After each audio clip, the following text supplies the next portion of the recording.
and welcome from the Nordschleife for the Nürburgring 24-hour race. We invited 30 gamers from 11 countries to be a part of the first ever Gran Turismo World Tour. They had the chance to soak in the amazing atmosphere on the grid, talk to some world-famous racing drivers, and look at some of the cars tackling the green hell for the race, including machinery from Audi, BMW, Porsche, and Mercedes, to name just a few.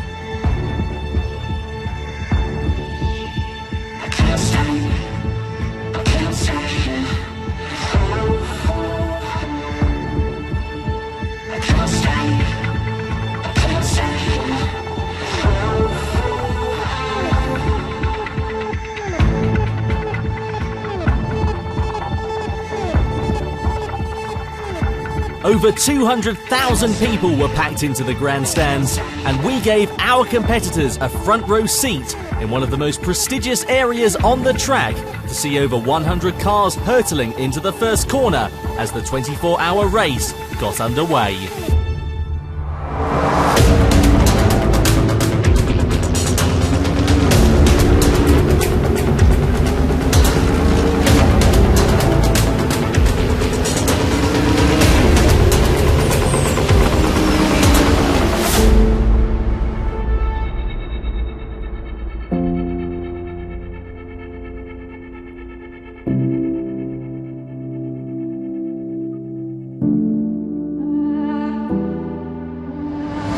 The event was live streamed with live commentary in 5 different languages, and the drivers are getting ready for the first races in the Manufacturers' Cup. So, let's see what happens.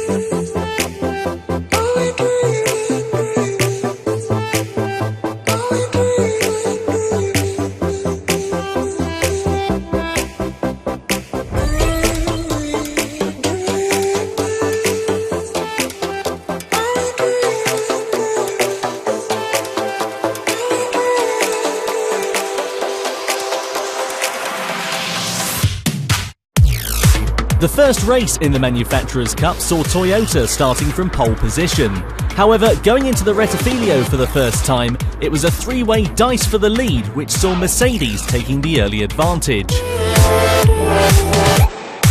After the pit stops and driver changes took place, it saw Mercedes attacking leaders Nissan, going side by side for the race lead down the start-finish straight. Taking the wide line at the first corner, the Mercedes lost grip and crashed heavily into the barrier, demoting them into 4th, though they eventually fought back up into 3rd. That left a clear run to the checkered flag for Nissan, with Britain's Tom McPherson behind the wheel. The Japanese manufacturer claimed victory, with Renault and Mercedes completing the podium. The final for the Manufacturers' Cup took place at the Nordschleife, and with Nissan leading the field at the start, the big question mark was over if they would be challenged. As the light went to green, they did indeed pull out an advantage. However, just 7 minutes in, there was big drama for Mercedes as they span out of 3rd but rejoined the circuit as the retaining field made their way through, causing another incident which involved Ferrari, the Italian manufacturer, also being put out of contention. That left Porsche in 4th. However, Subaru were on a mission and found their way past soon after. Elsewhere, Subaru continued their aggressive driving, muscling past the British McLaren for 4th. As the second and final pit stops took place in the race, the second-placed BMW opted for new rubber and more fuel, meaning they would be able to push harder for longer in the closing stages. Porsche and Toyota had opted for a 3-stop strategy owing to excessive tyre wear, something that had left them both out of contention for the win. However, that didn't stop the Japanese brand muscling past the German car on home soil in a very aggressive move. Back at the front, and BMW's decision proved to be an inspired one, as their pace advantage over leaders Nissan was evident. And onto the final lap, the German manufacturer was all over the rear bumper of the Japanese car. They had to wait until nearly the halfway point, but going into the carousel, the BMW muscled its way through up the inside and was never to be challenged again after the Nissan crashed whilst trying to close in that gap. That left the winners to pull out an advantage of over 6 seconds at the checkered flag, Philippe Nicolet, Matthew Thomas and Anthony Duval claiming the overall win for BMW in the Manufacturers' Cup.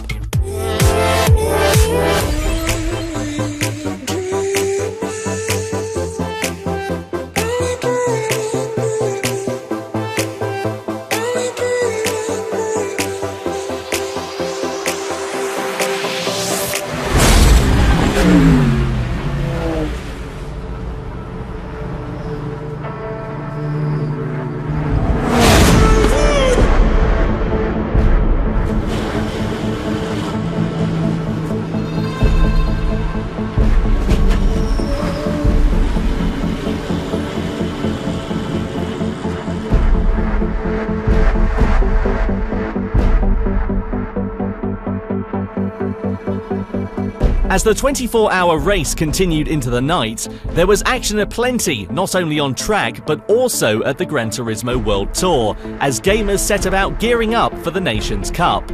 The drivers were briefed on the task ahead, with the Cup consisting of 10 players from 8 different countries. Not only would they have to compete at 4 different racetracks, but also in different spec machinery for every race, including Group 4, N300, Group 1 and Group 3 cars. As with the Manufacturers' Cup, the event was broadcast live with commentary in 5 different languages, and driving ability would be key in the races as well as consistency, with events being short and only 12 points up for grabs for the winner. As an extra twist, the 4th and final race would be double points, meaning it would be very difficult to build up an advantage. With that said, let's head on over to race 1. The first race of the Nations Cup at the Nürburgring GP circuit saw Hungary's Patrick Blajan on pole position in the Mercedes. However, it was Germany's Kevin Richley in the Nissan GTR who outdragged him away from the line and led into the first corner. Tarek Bushman held on to 3rd position, but not for long as Giorgio Mangiano quickly passed him and then set his sight on Blajan in 2nd, quickly passing him on lap 2 at turn 7 up the inside.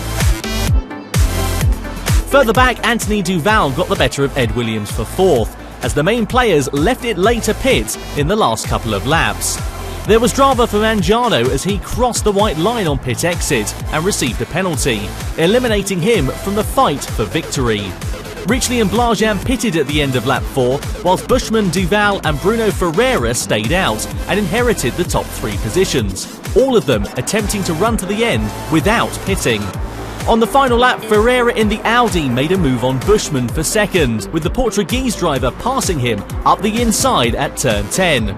France's Anthony Duval meanwhile cruised to victory, claiming 12 points and taking the early lead, with Ferreira and Bushman completing the top 3. The leaderboard in the Nations Cup after the first race sees Anthony Duval at the top of the order.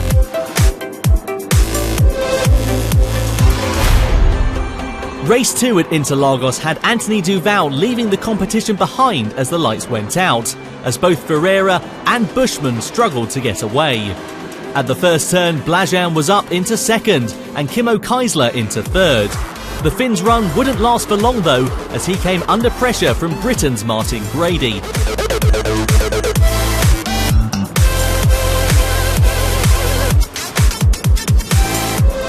Kaisler made storming progress and was challenging for the podium on lap 2, passing Blajan for 2nd at turn 2 and then spectacularly going around the outside of race leader Duval at turn 4 to hit the front. The Finn pitted at the end of lap 3, leaving Duval, Blajan, Grady and Mangiano scrapping for the race lead. 1 lap later, Grady pulled to the outside going down towards turn 4 and found his way past Duval, but on the final lap Duval retaliated into turn 1 and got up into 2nd. Later in the lap, and with fresher rubber on, 4th place Kaisler dives down the inside at Junção and gets into the rostrum. He wasn't done there however, as Patrick Blajan took the flag, Kaisler pipped Duval to the line to take a masterful 2nd place in a brilliant performance.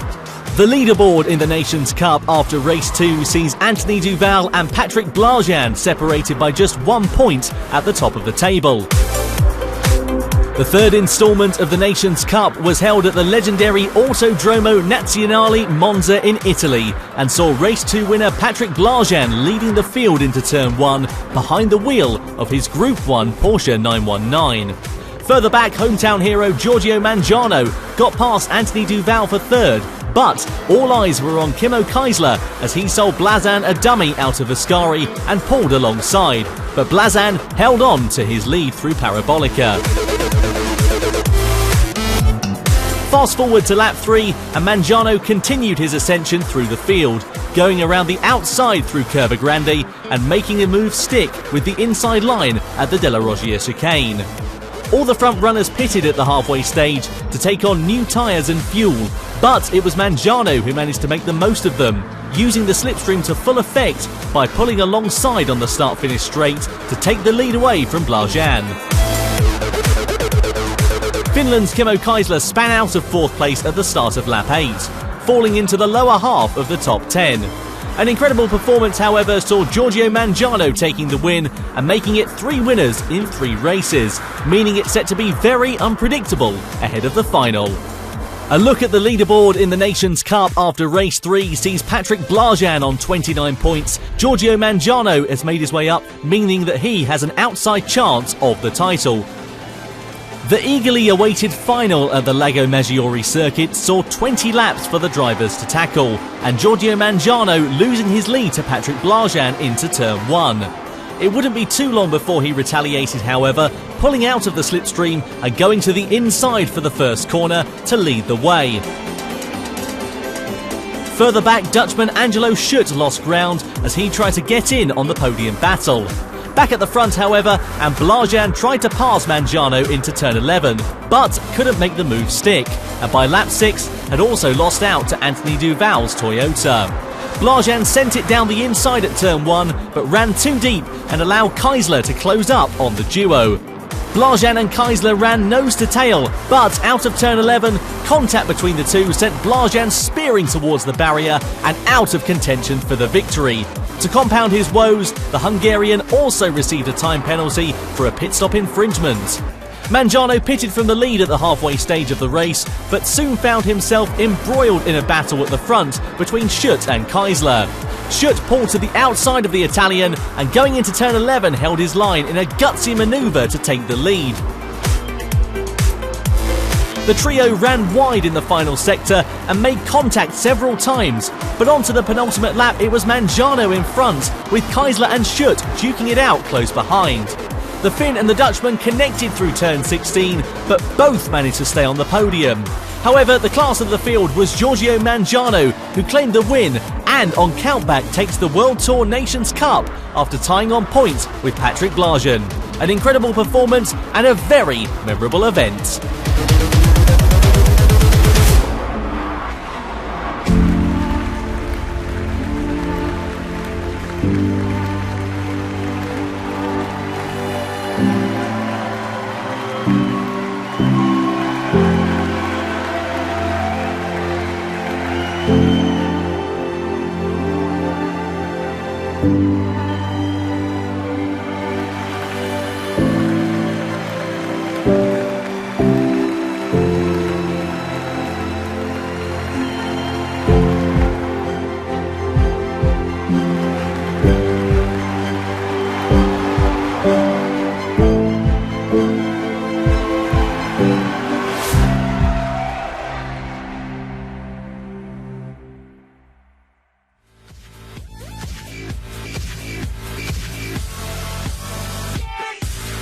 Like and share if you enjoy the video and think others might benefit from this, and of course subscribe and hit the notification button if you are new to the channel and want to be notified every time I post a video.